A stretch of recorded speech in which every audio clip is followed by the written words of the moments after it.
Welcome to AgriVisions, a program of First Dakota National Bank. I'm Michelle Rook, back with Nate Franzine, president of the Agribusiness Division. Nate, at the September FOMC meeting, the Fed cut interest rates by a quarter point, and it was pretty much expected, but what does it mean for agriculture?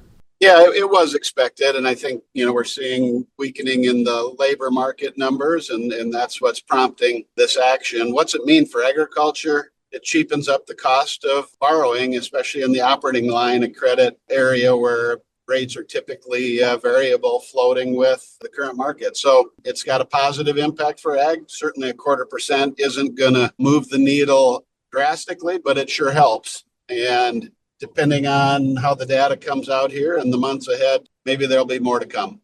So what do you expect? 2-3 more cuts before the end of the year? Yeah, I think that's aggressive in my opinion, but it certainly could happen. Certainly, I believe there will be some more downward movement. The only caveat I would say on that is, these inflation numbers still aren't quite where the Fed wants them. And there's so much noise in inflation right now from all kinds of areas. The tariffs certainly play a part in that, but all these trade deals, there's just a lot of moving parts and a lot of uncertainty around inflation. So as long as inflation doesn't spike considerably, I certainly expect the Fed will continue to keep easing short-term rates a bit as we head in through the rest of this year and the first part of 2026.